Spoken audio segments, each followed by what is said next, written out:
Greetings and blessings, and welcome to another episode of the Let's Talk Wellness Beloved Talk Show. My name is Salley, and I am your host.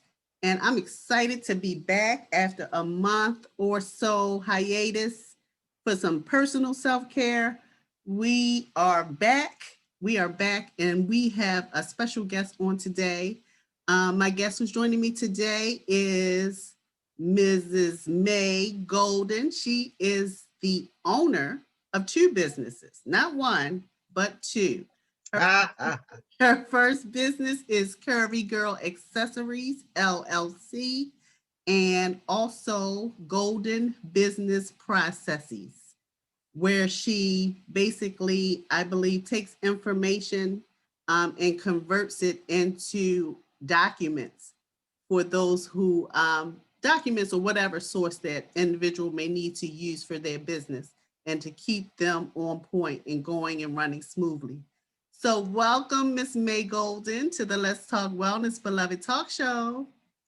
Hello, Miss D. Sally. How are you? I am well. I'm well. I'm feeling refreshed this morning. As we talked before we came live here, we both started the day with some necessary self care.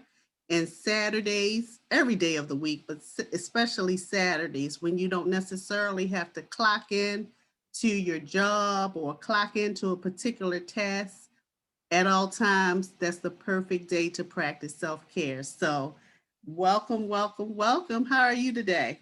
I'm doing well, thank you. I'm Good, doing well. good. So, we're excited to have you. Today, we're going to talk about a few things that pertain to wellness. We're going to talk about self care. We're going to talk about um, caregiving and how self care plays a role in that. And we're going to talk Mhm, about the importance of putting yourself first. And mhm. um, the main individuals who view our talk show are women, and we know Okay. as women we are not the head of the family in God Mm, in God's sight. However, we're the backbone. Amen. amen. As the backbone, we have to make sure that we care for ourselves as we care for others. And that actually doesn't only pertain to women, it pertains to anybody who's walking, living, breathing, and are in this earth. We all need to have a level of self-care present in our lives so that we can serve others. So without further ado, if you want to tell the audience a little bit more about yourself. Okay. Um, well, let me explain my businesses because sometimes that second one kind of throws people. They're like, "You do what?" so, Right, right. um, so Curvy Girl Accessories is my jewelry business. I am the master designer, and I'm also the one who brings it all together and makes it and post it for sale. We have a website, it's curvygirlaccessories.com. The second business is called Golden Business Processes. And the impetus of that business is to help business owners develop their order of how things are done and help them to document what's being done, as well as to create training for their staff with a greater emphasis on learning styles of staff as opposed to one size fits all. I have found that it is real important as a business owner that you should have your processes documented so that whoever has to step into that role, whether it's permanent or temporary, they have all the information that they need to complete the task. Because I've seen more than one occasion where someone is out for an extended amount of time or someone is gone, as in they've been terminated or they left. Um, and then those who are having to fill in are trying to remember what the person did, and they're trying to pull it together from that person's sketchy notes. Because when you go in your kitchen to make your favorite meal, you know what to do. You just do it. But if someone else was to go in your kitchen and try to recreate that meal, you'd have to tell them every little thing in order for it to be successful. And, when you work, it's important to be successful. So that's the reason for the documenting of business processes, and also the reason for focus on learning styles, because everybody doesn't learn the same. And I have no um, statistics to prove this particular point, but I do think that as we get older, the way we learn changes. Yes. And so, in order to be inclusive, we need to consider everybody's learning styles, not just one and done, like it used to be when I started working. Everybody go into the conference room, everybody look at the screen, everybody read the screen and listen to what they're being told and scratch those notes out. And then and then everybody leave, and you've been trained, so you should know how to do this. Not necessarily. Oh, that leaves me gives me a flashback. Well, those are the two businesses. The other thing that I am is I am a wife of almost 40 years. Actually, my husband and I have been together almost 50. So that's a long time with one person. Yeah. And God has shown up in multiple ways, Yes. and through multiple things. And it has been because of the way that God has shown up that I have gained an understanding of how God works and how God will provide and how God keeps. We have raised 3 children, and everybody is, a productive member of society. So that's an accomplishment in and of itself. And we are attendees of church down in Columbia, Bridgeway Community Church. So we participate in other or various volunteer efforts there. So that's me. Awesome. Awesome. Phenomenal woman of God.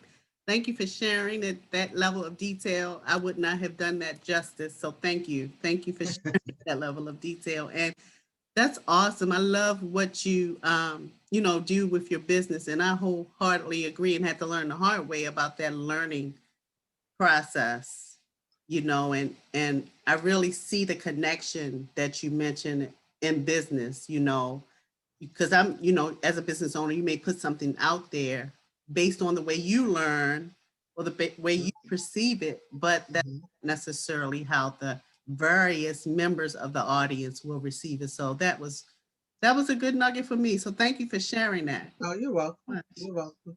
So let's talk about wellness, beloved. Mhm. So, thank you, number one, for being this not the month of January's feature in the God Leads, She Prospers Spotlight. We're grateful to have you for that. One of the things that you mentioned when you share what you do to maintain your wellness and all the things that you're responsible for, all the things that God has placed in your hand to steward. One of the things you mentioned is that after you spent a couple of years reflecting because you found yourself in a place where you were feeling helping others, you were using that to fill a void. So you Mhm. spent, Mhm. I believe, the last couple of years in a place of reflection and identifying why that was, and what was missing in you that you was trying to compensate from somewhere else. And as a result of that, you created a list. And I love the name of the list that you have. You created a list of things that you needed to do for you. And that list is called the 7 Promises of Self-Care. Tell us about that. Well, I neglected to say this before, but thank you for this opportunity to be on your program. Oh, you're welcome. I'm No problem. honored and privileged to be here. I when you asked me about what I did for self-care, I was at a particular place in my self-care, and you know this self-care thing has become a booming business Mhm. in the last, I'll say, almost 10 years or so. Mhm.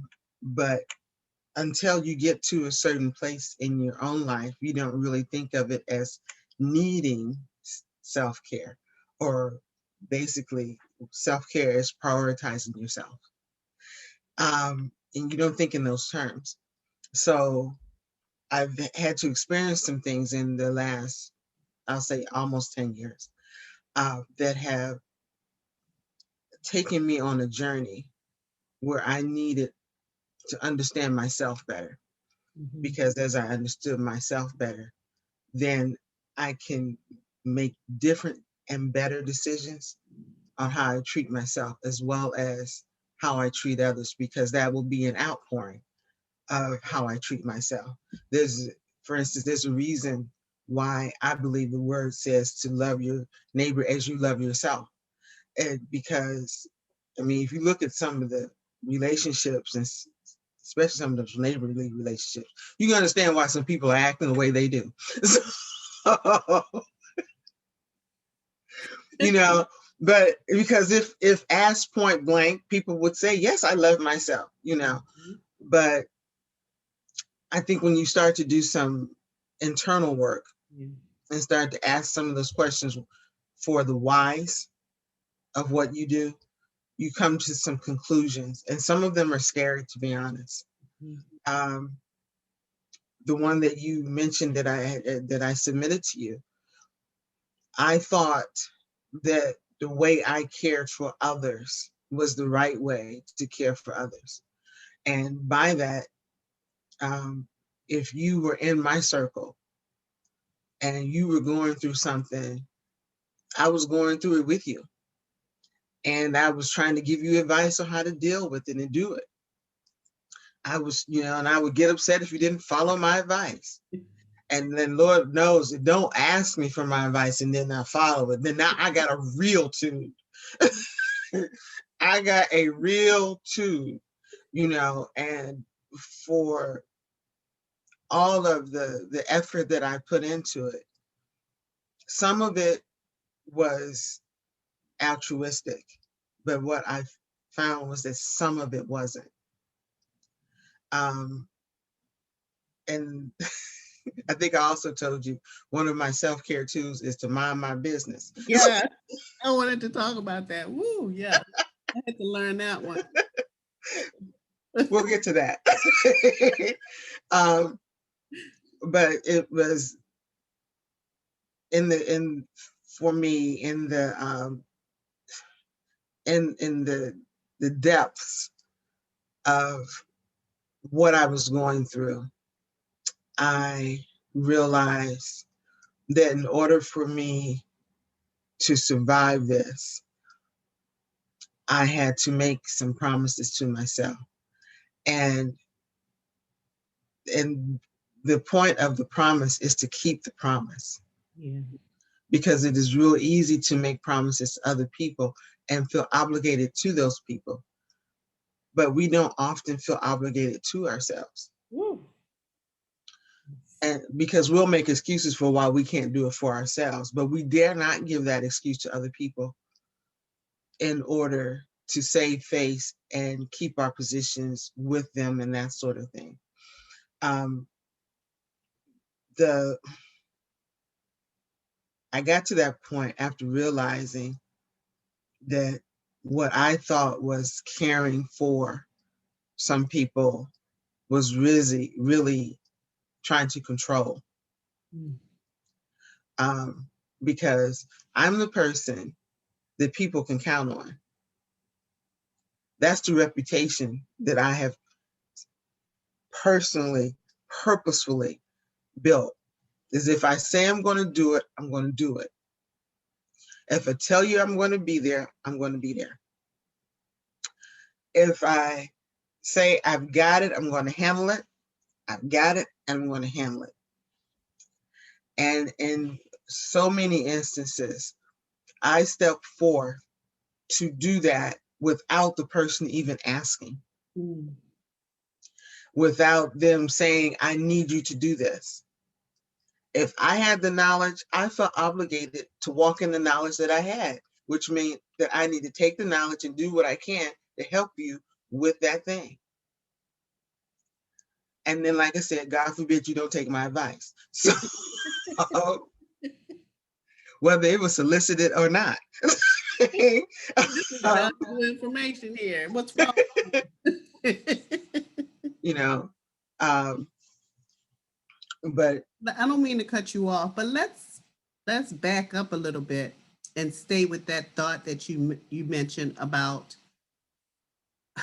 I too can relate to everything that you're saying, and I just wonder as as helpers, individuals who have the gift of helps, why do we self-sacrifice? Why do you think that is? well, let's be clear. Sometimes it's not a gift of helps. Oh, ooh. Okay. Right. You did. Because remember, it's not always altruistic. It's not always for the benefit of somebody else. Right. Our motives, in some cases, my motives were to help me because I needed to feel good about this situation in the scheme of things. Mm-hmm. I needed to know that I had done my part. I needed for others to see that I had done my part. I needed others to recognize how valuable I was. Right. I needed those things. Yeah. And because I needed those things, I did some things to make sure that those things took place and helped you, but not necessarily because it was for you. Mm-hmm. That makes me, yeah. Thank you for clarifying that. And yeah, I've got a better understanding of it now. That makes me think of the, oh gosh, I didn't lose my thought. Basically, and hopefully it'll come back to me. But, I basically wanted to focus on that makes me think of how it's so important to understand yourself, to Mm-hmm. really have Mm-hmm. an inclination of yourself, and how you mentioned love others as you love yourself.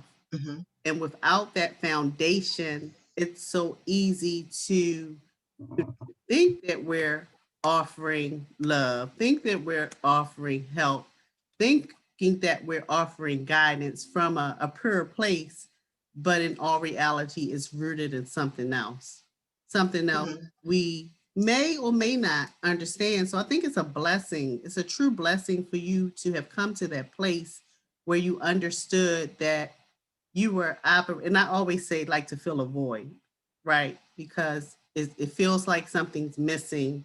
So I'm going to step outside of myself to try to fill it rather than connecting with and tapping into my relationship with God to get that need met. It's so easy to reach out to people, places, and things to try to get that void filled, when all reality, our source of that filling up starts in one place. We don't always recognize it as a void though. Mm, And that's important because we're thinking that I was thinking I had a full life.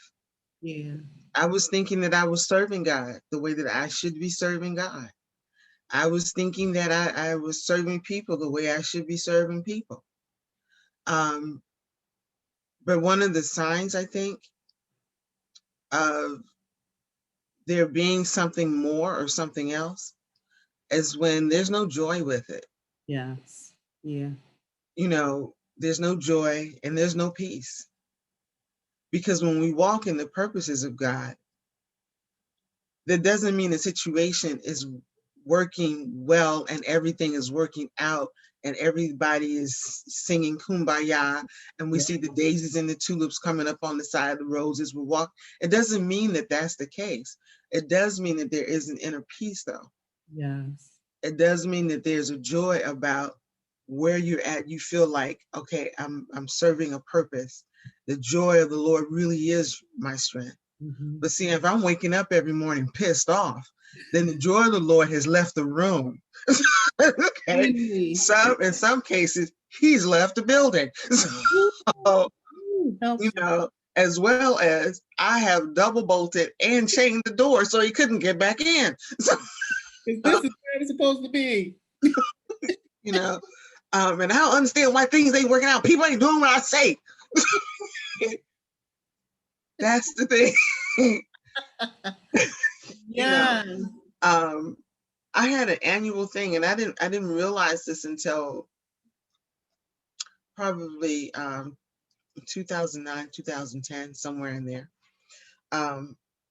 That every spring, you know, things are birthed in the spring. You know, the calves, the little kids, the little goats, the little sheep, little chickens, all of, you know, everything's just bursting forth with life in the spring. Every spring, I noticed is at that point when I was starting to count back, every spring, I had major frustration in my life. Major. It was like it waited until April 1st and said, "Hey boo, you're back." You know, and then I would go in church and try to shout it and cry it out, you know, trying to be fulfilled.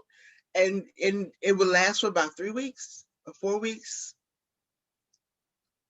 And it was like that took the edge off of it, like a boiling pot. I use a lot of metaphors. I hope you don't mind. That's fine.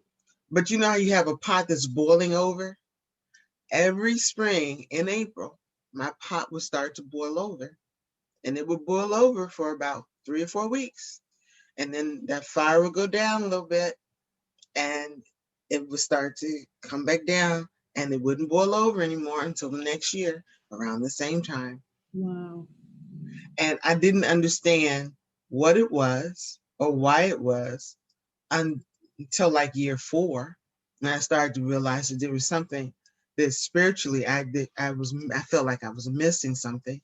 And that there was some frustration in the movement of what I thought I should be doing, could be doing, that sort of thing. But I never really resolved it until like, and I can't even say it's resolved. What I will say is I'm seeing better. Because with this, that understanding of, okay, what you were doing, and I'm coming back forward now, what you were doing and looking back, what you were doing, yeah, it wasn't as neatly tied in that bow as you thought. And some of that frustration is I'm taking care of others, but others aren't taking care of me. Ooh. Right. I'm always there for them, but they can't seem to be there for me. And the closer you are in that relationship, the more painful that discovery is. So true. Because you're thinking in relationships, it is give and take. And this is regardless of the type of relationship, it is give and take. But we come into relationship because we're expecting that we're going to be able to work together and we complement each other and we, you know, the biggest lie that's ever been told, we complete each other. Oh no. You know, nobody's completing anybody. God does the completing. Let's just say that right now. But the complementing of each other and the you got my back, I got yours. When you start to find that there's deterioration in that, or you feel like you're giving too much, it's cause for let me come back and think about this. Let me see. Am I missing something?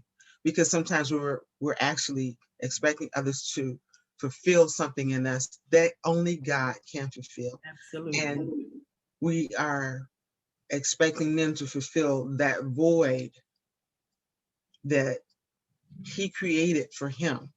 God size. And we're expecting them to reflect something that they can't really reflect. I needed to know that I was important because God said I was important. I needed to know I was important in my own right. It's not because I'm Mrs. Anybody. It's not because I'm sister anybody. It's not because I'm elder anybody. I'm important because I was created that way. Mhm. I have to value it for myself. Now, I'm not talking about the folks who, I always laugh at this, but the folks who go around lauding it like people are supposed to. People are supposed to bow down or something. It's like, I'm the queen. really? I'm not talking about like that. But everybody has to do their thing until they realize the thing that needs to change or whatever. But there's a simplicity in valuing myself. Doesn't mean that I have to, as common vernacular now, that I have to throw shade on you in Yeah. order for me to feel good. Yeah. I can feel good just because I feel good. Right. I can think that I'm worthy because I'm worthy. Yes. I can think that I'm important just because I am. You know, God, I'm a creator. I am created of God. Yes. Fearfully and wonderfully made. And because I'm created by Him to serve and worship Him until breath leaves my body, I have value. Yes. Absolutely. And my goal, it should be to reflect Him in every instance. Some instances I make it, some I don't. Right. But until I can see worth in myself and value in myself and not need to be affirmed by every Tom, Dick, Harry, Jamal, Jerome, Luther, Quanda, Shaniqua, Okay. Just Bebe, name library. Sue, Sally, and Jane. Yes. And you know what? This is so refreshing because everything that you're saying is absolutely true. And I personally have walked that out and walking that out as well. The beauty is that um, while it is true, we all have to go through a process. We all had to go through processes. And for us, we have not always known these things, and the beauty of it is coming to a place where you and probably mainly through your relationship with God, your personal relationship with God, coming to know, not just quoting, I'm fearfully and wonderfully made, but really coming to the place where, you embody that, where you're learning to fully understand that, that He really did create us all. We're all uniquely and fearfully and wonderfully made. And, He took the time, to even know the number of hairs on our head and we all have individual processes to walk through this journey. And, the beauty of, these conversations, that I want to be able to offer is that when you meet or hear someone like yourself sharing this information, you're hearing Mhm. someone that did not come out of the womb, knowing this, did not, get raised up in a family necessarily knowing this, did not read every book in the library and come to this conclusion, but you walk through these steps in your own personal journey. Mhm. You fell, you faltered, you made some mistakes, um, and you even put yourself last, right? Mhm. But God was through you, through all with us, through all of that. You Mhm. and He's continually giving us crumbs and continually leading us to the place where we um, find our existence or find our worth, in and through Him and what He's already said about us in His Word, versus thinking that we have to, and every word I try to use, I'm seem to be forgetting here, but we don't have to promote ourselves, so to speak. We don't have to try to be something to everybody, you know. we can just rest on the fact and that we were made to please and worship him, like you said. And he's given us all a unique purpose. That purpose is not going to look the same, but he did make these temples that we're housed in, and he does want us to care for them. And part of caring for them is realizing that we need to rest, realizing that, you know, that thing that need that we see, he didn't necessarily call us to fill, that just because we don't do it doesn't mean that um, need in someone's life is not going to get filled. We're not the only one on earth that can fill everyone's void or come to everybody's rescue. Lord, that was a hard lesson for me, you know. Well, you know the difficulty in that lesson now is um, we do things for others, and then based on their response, if they're like, oh, thank you, thank you, thank you, you feel good about it. But after a certain point, you start to feel like they need you, so they better come correct. You start putting stipulations on it and that sort of thing, and we forget that they may always have that need. God may not always have you to supply it. Absolutely. Uh, but by the same token, don't take the baggage that comes from they need me, because then the baggage from that includes resentment sometimes. Yeah. And we can, and I have done this, develop that mentality of you get angry when they don't call. You get angry when they do. When they don't act right, you feel in some kind of way. And if you help them and then they still do something wrong, now you mad you did it. And it just creates so many opportunities Yeah. for baggage on you. Hmm. And we need to be able, I believe we need to be able to flow. And that means we need to be able to do it, and we keep it moving. We drop it, and that we do that thing. We do it with no ties, Yeah. no expectations. Um, because what resentment is an unfulfilled expectation. I did this. I thought you were going to do X, Y, and Z. Hmm. You didn't do it. Now I'm pissed. And now I'm feeling like a little weighty here. Like I got something to hold on to make you act right next time. Those sorts of things. And we create bondages for ourselves Hmm. that we don't have to have. And a good part of that means that when I do for someone, I trust God with what I've done, and I trust him with them. And I agree with all of that. And also, we have to make sure that what we're doing is actually what God wants us to do. Going back to the previous conversations, because we can want to help in, you know, um, all we want to, but again, it may not necessarily be our role to help. But if it is our role to help, we realize that God has equipped us for whatever the task is, and we give Him the glory for using us to fill that void. And I think it's a lot of decreasing. We need to Mhm. put self out of the way in that regard when we're helping.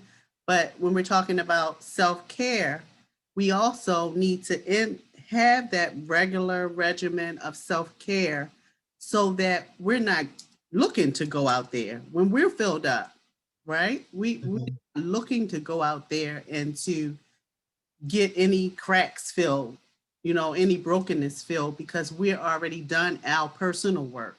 So when we Mhm. go out there, we're now operating from a place of serving and not receiving necessarily.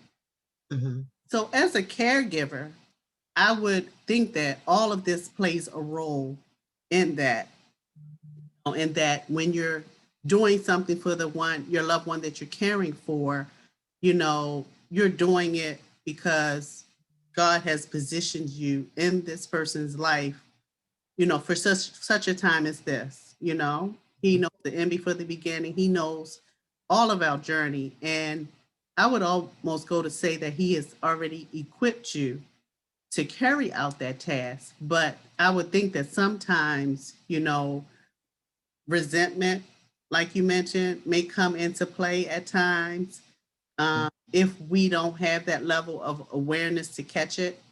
Um, because as a caregiver, and I'll let you speak to it more so, but as a caregiver, you have to rearrange things in your life.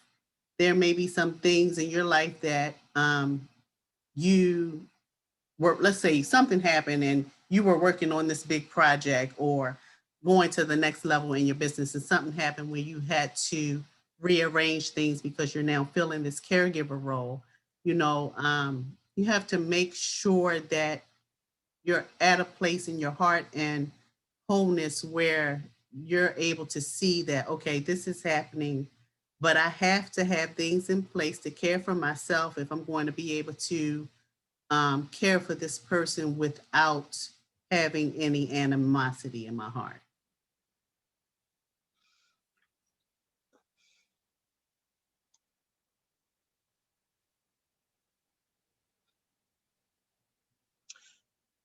Sometimes when it's I found that when it's caregiving now, you don't want to caregive.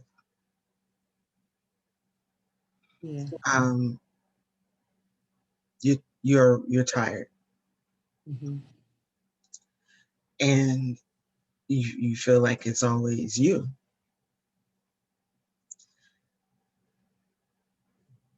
And the filling up that you need to do, you don't know how to do it. Mm. Depending on the situation, sometimes people are thrust into that caregiving role. It wasn't a planned thing. Other situations, you saw it coming. In either situation, your your relationship with who this person is going to determine what your initial attitude is going to be,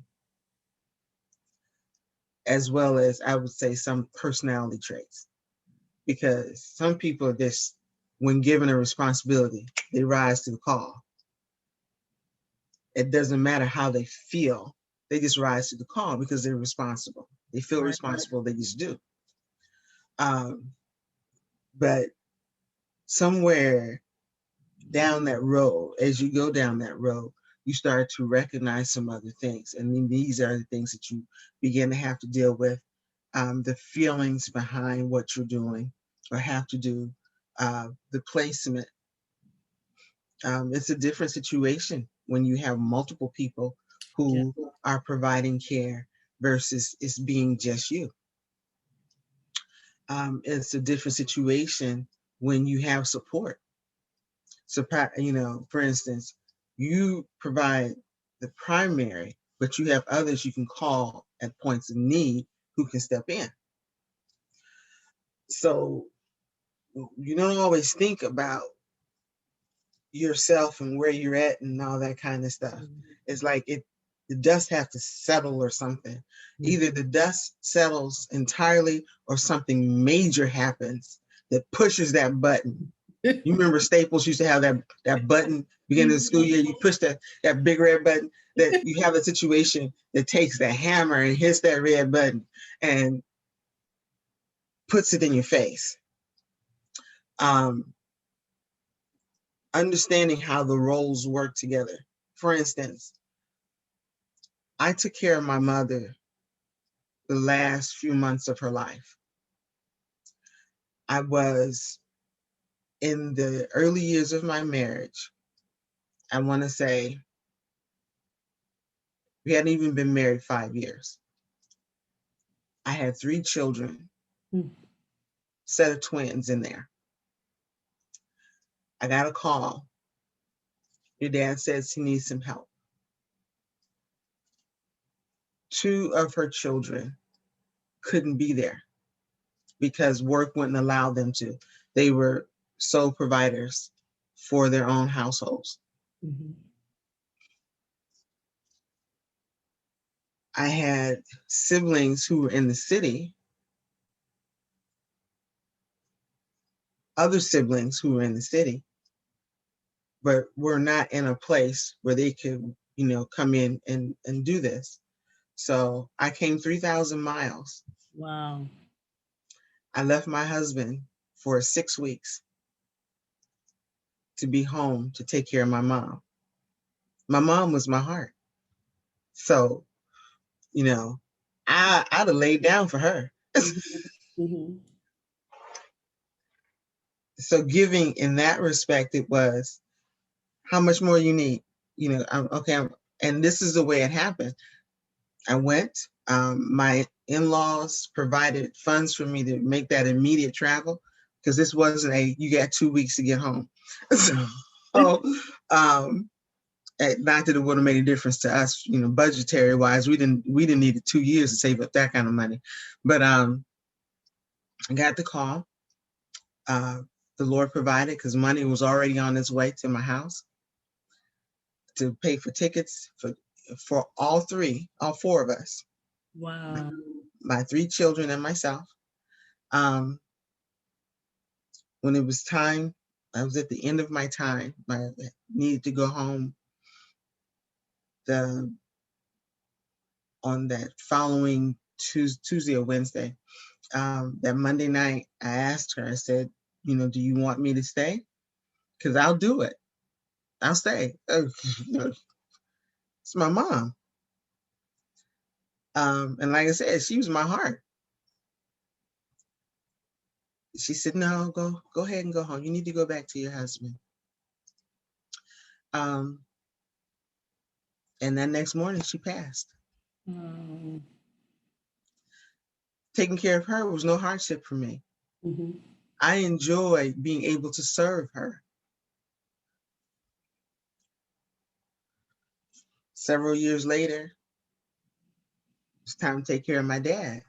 My dad and I didn't have that kind of relationship. I had gobs of animosity with him, and that was part of the story that I told in our book,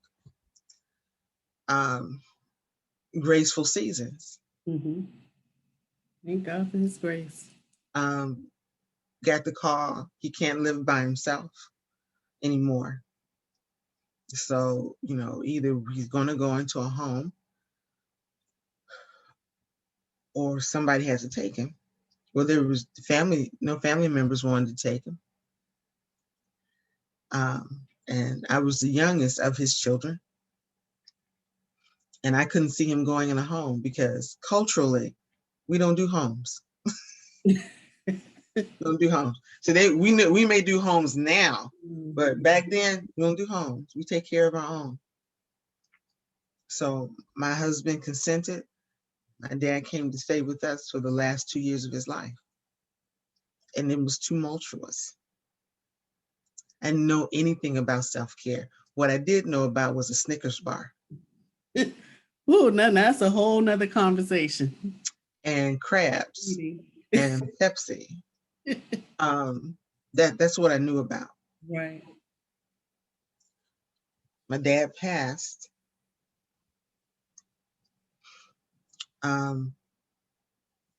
Probably not even 10 years later. My husband developed kidney disease and had to go on dialysis. That's my husband. Help me. I'm supposed to be there.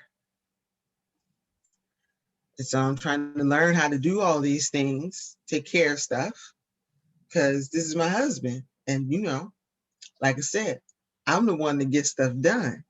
Right. So if they say you need to do interviews with different centers before you go, okay, I need a day off, y'all, because X, Y, and Z is going home. We got to go and do this. That's what I'm doing. If they say that he can't have this and he shouldn't eat that, then he can't have that. He shouldn't eat it. whatever they said is what I did. Um, but I will say that in that respect, in that relationship though, it was a little harder because in my view of things, when we got married, we started having children immediately. So when he left the military, when he retired out, my expectation was, you know, our kids had gotten to the point where they were able to be on their own a little more, that we were going to have our life and be able to do stuff. And then, stuff hit the fan. Now I'm grieving. I don't even know I'm grieving. Yeah. And then I got all this stuff that's going on with him, his health and everything. You've got near misses and scares and all this other kind of stuff. You ain't got time to think about self-care. Like I said, I know about Snickers, I know about the Pepsi. I had picked up, on the brown bag of Utz, grandma's deep fried chips, kettle fried. Yeah, those were the things that would have fit into that category of self-care. Did I know God? Yes. Been saved since I was 15. Did I call on God? Didn't know how to pray. Many of those times I had no words. I was caught up in the situation. Yeah. And when the situation alleviated itself, I could then take that next breath and get prepared for the next situation, which I was sure was coming. Mm-hmm. So self-care and how to do it and really consider,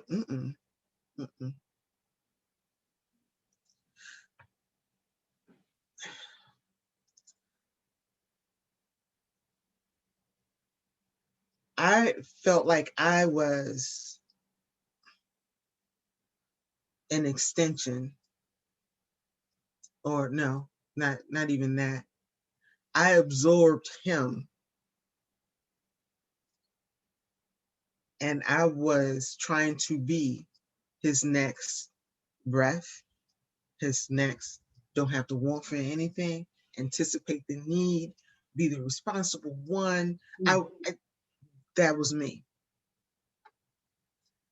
So if I didn't know myself the first 20 years, I definitely didn't know myself going into the second 20.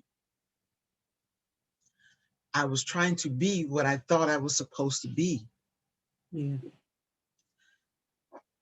But then stuff hits you and you realize in hindsight that God is trying to say, come on now.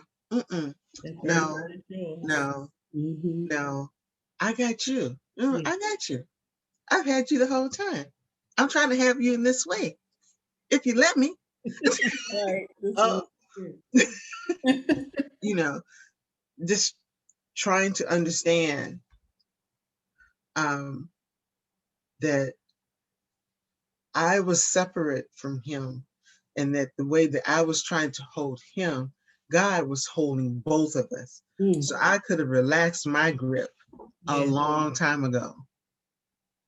But I felt like I needed to be the smart one. I needed to be the one to have all the answers. And I'm an information person. I love all that kind of stuff. So I was in my wheelhouse, feeling good about all those things. The problem is those things became my little gods. And because they were my little gods, my big God couldn't get a word in edgewise. And so he did some things, or I won't say he did some things, I will say he allowed some things to help me to understand that I needed to release my hold on some stuff and relax so he could talk to me in a different way. And as he began to talk to me and show himself to me in a different way, I began to understand that I needed to do some things that were just for me. Yes, yes. Just for me. And it didn't exclude the Snickers or the chips or the Pepsi. Or the crabs. Or the crabs. But, learning that I could do things for myself, that I was the only one that needed to like it. It wasn't, that group think where there's 5 of us and we all have to agree on the same place to eat. There's no one in the group but me. I could do it because I liked it and because it made me feel good. So a couple of years ago, through all this reflection, or inner thinking and trying to pull some things together, um, I woke up one morning because that's tends to be the time that the Lord talks to me. It's first thing in the morning. When my eyes haven't quite opened, He'll start to drop things. And that's the way it feels. He's dropping stuff. Yeah. And so he dropped the idea of the promises. And that's the way it started. It was the promises. And these were things that I needed to do for me that helped me. And I needed to be willing to do these things. Um, I didn't bring my little sheet of paper. I thought about it when you started talking, but we were already recording at that point. But one of the things was I needed to laugh, and I needed to laugh often. Yeah. So 3 to 4 times a week, I needed to either read something or watch something that would give me a laugh, and um, and it's not just it's the it's that one. So um, so 3 to 4 times a week, I needed to do that. Um, I needed to drink water. I needed to drink more water daily. Um, I think it was like 32 ounces. I needed to try to get 32 ounces of water in on the regular. I needed to build that habit because I could drink water, but I'm not one of those who just loves water. So I had to find ways, and it couldn't be coffee or tea. Um, we had our house remodeled, and I requested this beautiful jacuzzi tub in my bathroom. Yes. I say in my bathroom. It's not my bathroom. It's the bathroom that's upstairs. But since this is two of us, I get the bathroom upstairs and he has the one downstairs. He got his shower. I got my tub. But I wanted a tub that I could sit in, that I could get all of me in. Because I'm a big girl. I'm a plus size woman. Ain't no shame in that. That's right. Plus size woman. And I wanted to be able, but I'm short. And I wanted to be able to at least lay my legs all the way out straight, as opposed to Oh my goodness, making it work. uh-huh. Um, that I need to bathe. I need to bathe in that tub like 4 times a month, because I would normally just take showers. But this was you need to take advantage of that bathtub you asked for. Um, that's 3 other things. I can't remember the other 4 offhand. But those were you do them for you. You don't do them because others deem it's the right time or it's okay with them or anything. No, you're doing it because this is what you need.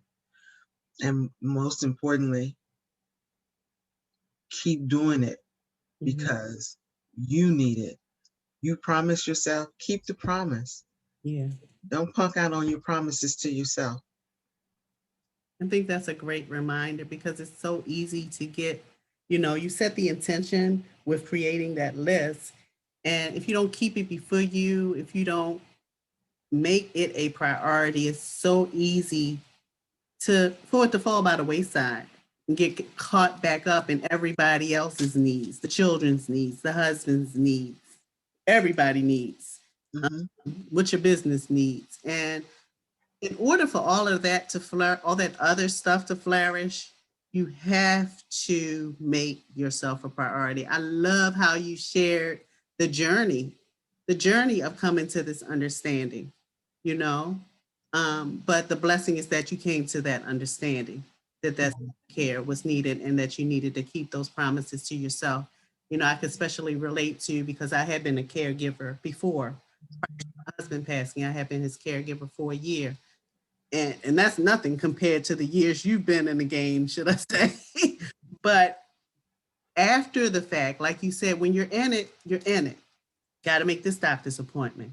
Got to take off to take him here. Got to take off to take him there. Got to figure out how to get the child from childcare if we've gone to an appointment. Blah blah blah blah blah.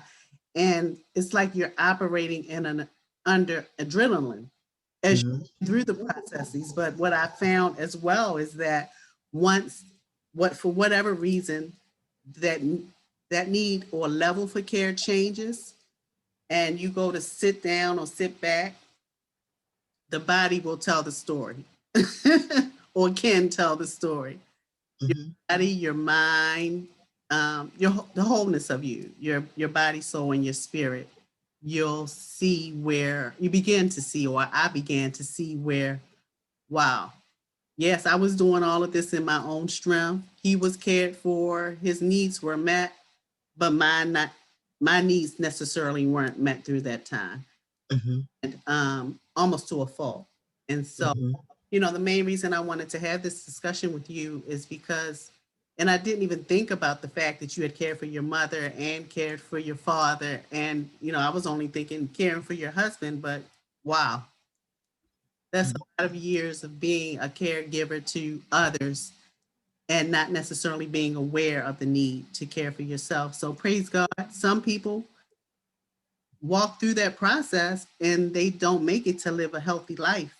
So praise God, you're still here, and you're living a good life, operating two businesses, still caring for your husband, but most of all caring for you so that you can be able to give from that place of overflow to others and not from the reserves. You know what I mean? And so it's such a blessing. Thank you so much for this conversation. I know that we could talk all day long, probably, just about the topic of self care itself. But I think that somebody out there needs to know, that you may be in this place where you need to care for others. You may be operating in your purpose. You may be working that job, caring for those children, wanting to be a service to your community. But it's so very important that you remember that to thine own self be true. Make sure that you have your, and let's just take a page out of Miss Golden's book, your at least 7 promises of self care for yourself, that you sit down, set the intention, identify those things that make you rejuvenated, those things that give you that boost of energy. Breathing in itself, just taking time every day to just breathing and exhaling. That's something I've been working on lately myself. And the water thing definitely is a blessing as well. So thank you so much, May, for joining us for this conversation. I really, really believe that what you shared today is going to bless someone, bring them to a place of remembrance, remembering them while they remember everybody else. And also just remembering that we get one chance at this thing and you want to live it to the fullest and you want to live from a place of rest, self-care and wellness and not try to be burnt out and helping everybody else. So thank you again so much. We didn't even get to the part of minding your own business, but I was just thinking that I can do that really quickly though. That and I want to address the person who doesn't have other people. yes. The minding your own business. In my case, it was you hear other people, you hear about a situation that's going on with somebody that you know, and you want to jump in and take care of it and fix it for them and that sort of thing and make it so that they don't have to go through whatever it is. Um, pause, pause, and if you serve God, ask Him, Right. Mhm. do I need to? What do you want me to do? Um, and while you're pausing, pray for the situation, pray for the other person, and allow God to lead you. Because some things, I found that some things that I was chomping at the bit for, I didn't need to chomp at the bit. I should have just prayed and just let it go. Because then, all these other things would happen once I put my fingers in it, and it wasn't good. Um, but for the person who doesn't have anybody else, we often think that I can't go anyplace. There's nobody else who's going to come in, that sort of thing. Start with 15 minutes. If it's 15 minutes getting up earlier, 15 minutes in the middle of the day, 15 minutes before you go to bed at night, those are your 15. What can you do for yourself in 15 minutes that will make you see light at the end of your tunnel? Yes, that's a blessing. And the minding your own business thing, I remember a saying back in the day, take 6 months to mind your own business and the other 6 months to leave others alone, other people alone.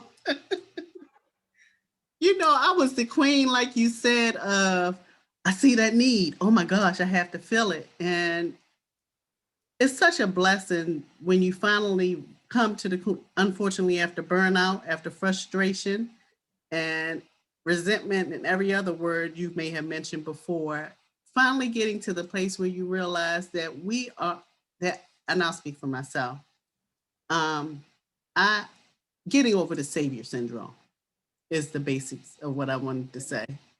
There's Yeah. a savior, and like you said, we can go to him and intercede and ask him to fill whatever need that individual has. And we're not always called to be the rescuers. We're more than often we're called to be Hmm. supporters. Hmm. And sometimes that support is not physical. Sometimes it's through prayers. Sometimes it's through offering resources. Sometimes it's just being present and being a listening ear. So we thank God for the journey that He's taken us both on, Amen. understanding the importance of self care, and still being here to tell and to testify about it and be able to not throw it down people's throat, but walk in it and let it be an example to others of what self-care can look like. Because again, it's an individual process. It's based on individual needs. So this is not the full blueprint, so to speak, but you've heard the testimony of May Golden, who shared with us her 40, 50-year journey. Oh my gosh. That makes me tired thinking about it. Her, her 40, 50-year journey of walking through, maneuvering through, learning through how to be a caregiver. And my takeaway from that all is that self-care is the foundation of it all. Whether you're caring for someone else, whether you're an employee at someone else's job, whether you're owning one, two, three, four businesses, make sure that you're caring for yourself so that you can be more of a blessing to others, because you're giving from that place of strength, you're giving from that place of energy and rest, and you're not trying to pour from an empty cup. So, do you have any last words, May, for that person who, is found themselves in a place of being a caregiver, or even that person, that woman, that parent who's never taken the time to care for herself in the midst of doing for everybody else? What last words would you share with her? Taking care of yourself is not stealing from others. You are a better you, and you are a better you for them if you take care of you first. Amen. And with that, I will say, put on your face mask, when you are on an airplane, or should I say, put on your oxygen mask. There's no way to breathe without oxygen. There's no way to serve without first putting on our own mask. And that way we can be a more blessing to others. So thank you again for tuning in to another episode of the Let's Talk Wellness Beloved Talk Show. We will see you again very, very soon. For those who are tuning in for the first time, the Let's Talk Wellness Beloved Talk Show is a space and place where we come to talk with others about how they were able to triumph through their wellness journey. And we'll also be talking to some experts along the way to help us all continually to walk successfully in our wellness journey. My name is D. Salley, aka D Life Mentor Coach. I am the founder of the It Is Well With You community. It Is Well With Me community, where we basically support and come together to walk out our own individual journeys. We're not experts, but we seek resources and information from experts to help us along the way.